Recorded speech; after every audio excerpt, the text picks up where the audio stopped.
आगे कहते हुए रुद्रम ने एक शराब की बोतल उठाई और ओलिवर के सर पर मार दी।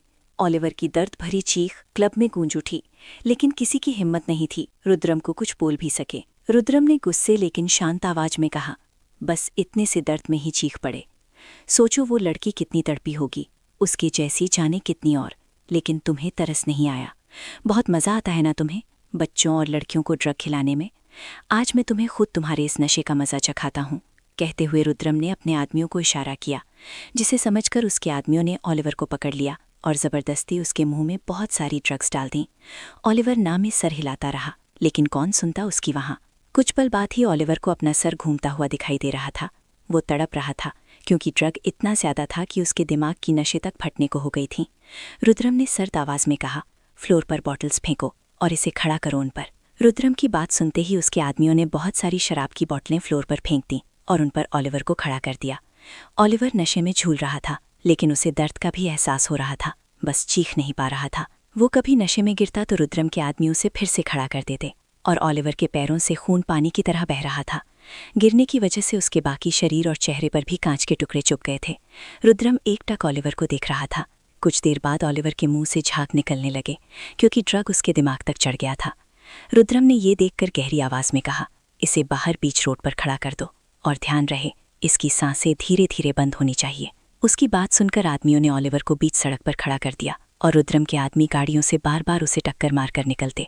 टक्कर की वजह से ओलिवर खून से लथपथ हो गया था। उसके हाथ पैर टूट गए थे, सर भी फट गया था। वो सड़क पर पड़ा बुरी तरह तड़प रहा था।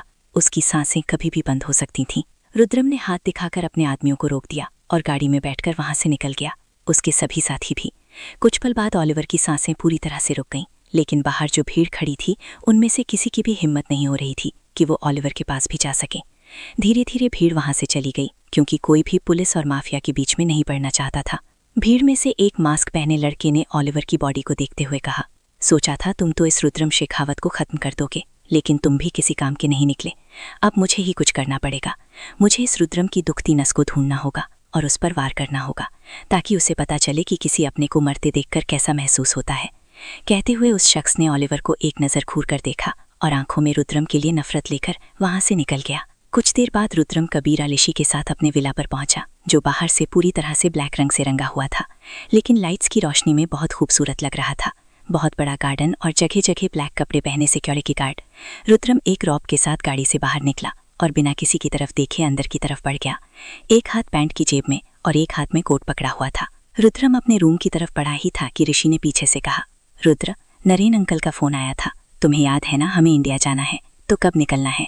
रुद्रम ने गहरी सांस ली और मुड़कर कबीर की तरफ देखते हुए कहा, चाइना वालों के साथ डील कब है? कबीर अपना फोन देखते हुए, अगले हफ्ते है। ये सुनकर रुद्रम ने उन दोनों को देखते हुए कहा, 1 घंटे बाद हम इंडिया के लिए निकल रहे हैं, तो पैकिंग करके जल्दी आओ, क्योंकि 3 दिन बाद हमें वापस भी आना है।